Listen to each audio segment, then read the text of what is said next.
दोस्तों नमस्कार। 4 PM news network पर और 4 PM गुजरात पर आप सभी का बहुत स्वागत है। मैं हूं आपका दोस्त मयूर जानी और हाजिर हूं कुछ बातचीत करने के लिए आपके समक्ष।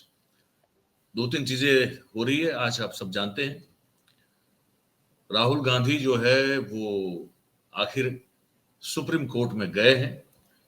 उनको जो सजा सुनाई गई है 2 साल की सजा को निरस्त करने के लिए और ये साबित करने के लिए, ये गुहार लगाने के लिए गए कि भाई हमने पूरी कोई जाति को, पूरे कोई समूह को चोर नहीं कहा था। हमने जो 2 लोगों के नाम लिए थे उन्हीं को हम चोर कहते थे। अब वो दूसरी ओर जो है हमारे प्रधानमंत्री निकले हैं, फिर उनको जो एक जरूरी टॉनिक और ऑक्सीजन चाहिए होता है, वो वाहवाही वाला, और वो कहते हैं ना कि जो गुदगुदी होती है उनको, बाहर जाते हैं, वह बाहर के राष्ट्र प्रमुख जो हैं उनकी वाहवाही करते हैं, उनसे उनको ऑक्सीजन मिलता है। फ्रांस गए, फ्रांस के बाद फिर अब वो यूएई गए, फिर वापस आएंगे। तो एक वो भी चल रहा है। पानी जो है वो अब धीरे धीरे उतर रहा है उत्तर भारत में। दिल्ली की हालत हम सबने देख ली है, ठीक है। सुप्रीम कोर्ट तक पानी चला गया, ठीक है। तो बहुत कुछ हो रहा है।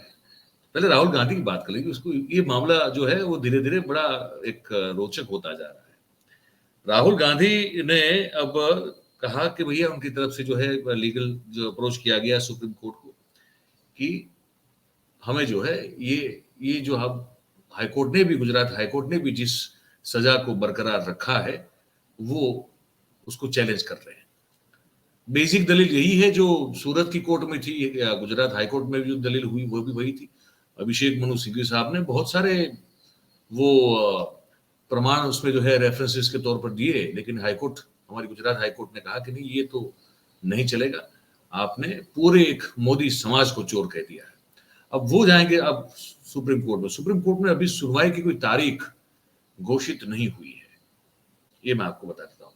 लेकिन जब भी वो तारीख घोषित होगी, उसकी घोषणा होगी कि इस तारीख को सुनवाई होंगी शुरू, तो यही दलील जो है मेरे ख्याल से उसमें और कोई बड़ा फेरबदल दलील में हो, ये तो संभव है नहीं। यही बात है कि भाई ये जो नीरव मोदी है उसको चोर कहा था, ये सब मतलब नीरव मोदी, ललित मोदी, और फिर कहा कि ये सब मोदी चोर क्यों है, सब मोदी ही चोर क्यों है। लेकिन ये दोनों का संदर्भ जो है वो लिया गया था, ये दलील है मुख्यतः। और अब इसमें सुप्रीम कोर्ट में जाके, क्योंकि सुप्रीम कोर्ट में कुछ इनको उम्मीद की किरण नजर आती है। हम बार बार हम ये कार्यक्रम कर चुके हैं, आपने देखा भी होगा 4 PM पे हमने शायद 2 या 3 कार्यक्रम किए हैं कि ये जुडिशरी जो है क्या वो एक पॉलिटिकल वेपन बन गया है, क्या वो एक पॉलिटिकल औजार बन गया है। ऐसे सवाल उठ रहे हैं, तो जो सवाल उठ रहे हैं उस पर हम बात करते रहते हैं। अब सुप्रीम कोर्ट अभी भी जो है, इससे कहा जा रहा है, माना जा रहा है कि भाई सुप्रीम कोर्ट जो है अभी भी वो बिल्कुल जुडिशरी के नजरिए से देखे तो वो सुप्रीम है। ये जो चंद्रचूड़ साहब बैठे हैं तब से कहा जा रहा है कि भाई वो एक पॉलिटिकल औजार या पॉलिटिकल वेपन नहीं बन सकता। तो एक उम्मीद है कि हो सकता है कि अब जब भी सुनवाई हो और केस चले तो हो सकता है कि राहुल गांधी को सुप्रीम कोर्ट से फिर राहत की सांस लेने को मिले। वहां जो हो सकता है कि उनकी ये जो सजा है वो निरस्त हो जाए, ये फैसला वहां जाके पलट सकता है, ऐसी उम्मीद लगा के कांग्रेस के भी लोग बैठे हुए हैं, कांग्रेस के जो समर्थक है वो भी बैठे हुए हैं, और जो लोग जिसको कहते हैं, तो सिविल सोसाइटी खास बची नहीं है देश में, लेकिन थोड़ी बहुत जो है वो सब भी उम्मीद करके बैठे हैं कि मानहानि के, डिफेमेशन के केस में जो सबसे ज्यादा सजा 2 साल, और 2 सजा मिलने से आपका सदस्यता, आपकी संसद बतौर सांसद जा सकती है, वो जरूरी नहीं था उस तरह का फैसला देना, लेकिन दिया गया है। तो उसको अब वो जो आएगा तब बताएंगे जज साहब, तो हमको पता चलेगा कि वो क्या सोच रही है सुप्रीम कोर्ट में बैठे हुए जज। पर वो अभी देर है उसमें। लेकिन मोदी साहब जहां जहां गए हैं, झंडा फिर से जो है उन्होंने फहरा दिया है।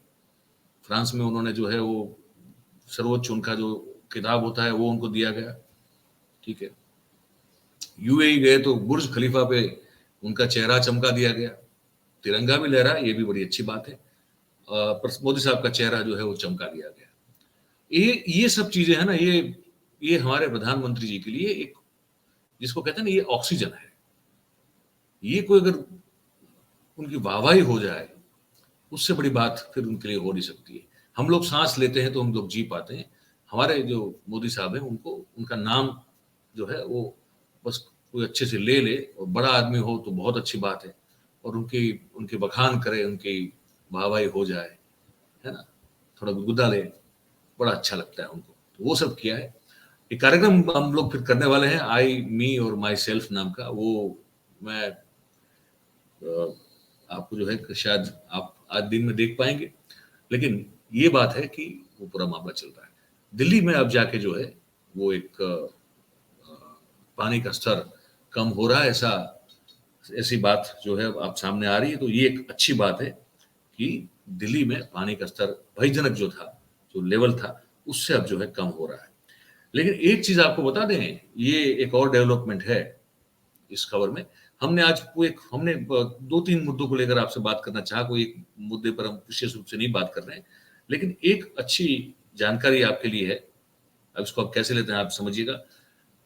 महाराष्ट्र में, मुंबई में हम सब जानते हैं कि जो धारावी है सबसे बड़ी ये झोपड़पट्टी कहा जाता है उसको, सबसे बड़ी झुग्गी जो है, झुग्गी झोपड़ियां जो है वो उसको कहा जाता है एशिया की। ठीक है। अब उसको डेवलप करने का जो प्लान है, तो उसको रीडेवलप करना है, तो वो अब जो है वो अदानी समूह को, अदानी ग्रुप को वो कॉन्ट्रैक्ट, वो टेंडर जो कहें आप, वो उनको दे दिया गया है।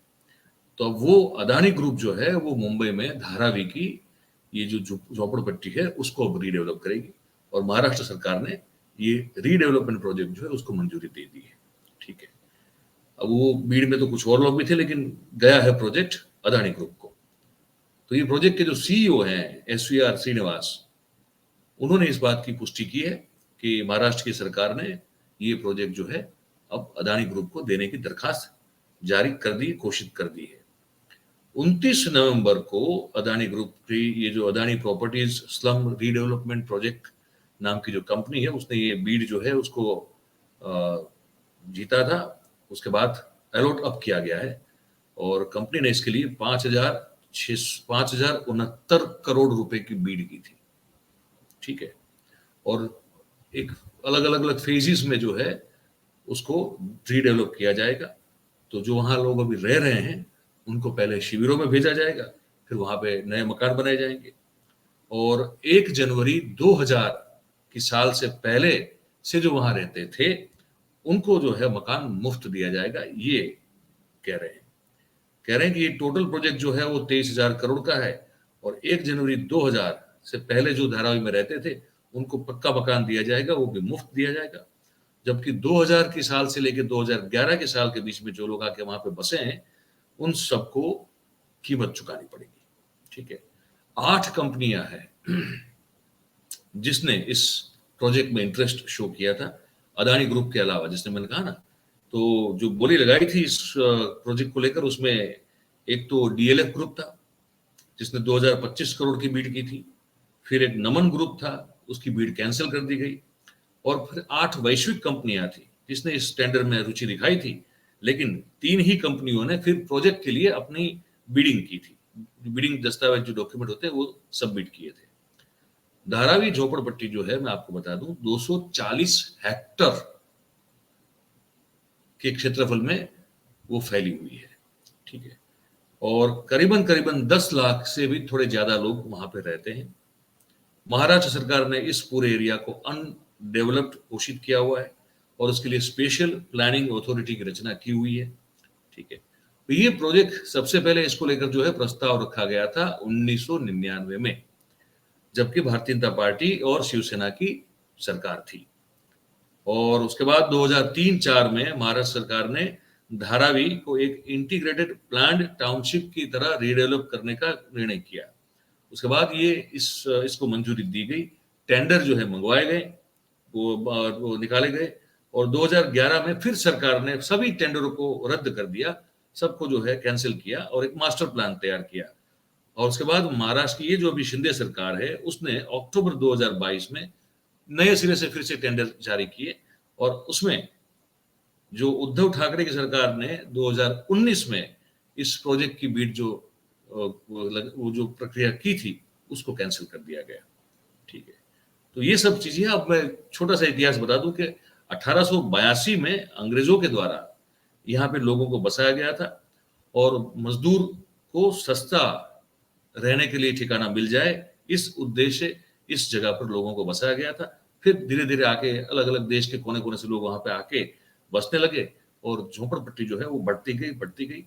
जमीन जो है इसकी पूरी सरकारी है, लेकिन लोगों ने इसको झोपड़पट्टी बना दिया है। अब ये बहुत बड़ा टास्क है, मैं आपको बताऊं, ये वहां धारावी को रीडेवलप करना, अब ये प्रिंसिपली तो ये निर्णय ले लिया सरकार ने, अदानी को दे भी दिया, पर ये जगह खाली करवाना और वहां पे पूरा रीडेवलपमेंट करना, ये अपने आप में एक बहुत बड़ा हिमालयन टास्क है। तो अब देखते हैं आगे क्या होता है, पर बात यह है कि प्रोजेक्ट अदानी को ही गया है। अब इसमें आप जो सोचना है सोचिए। तो आज इस कार्यक्रम को यही समाप्त करते हैं भाई। आप जो भी सोच रहे हैं इस हमने जो बात की आपको बताया उसको लेकर, तो नीचे हमारा जो कमेंट बॉक्स है इसमें आप जरूर से अपनी बात जो है लिख के बताइएगा। और बात हमारी सच्ची और अच्छी लगती हो आप तो इस कार्यक्रम को लाइक करें, है ना, वीडियो की लिंक है उसको जितना हो सके इतना शेयर करें, और हमारी जो चैनल है 4PM उसको सब्सक्राइब करें और अपने आसपास के लोगों से करवाएं। आप सब हमारे साथ जुड़े, आपका बहुत बहुत धन्यवाद।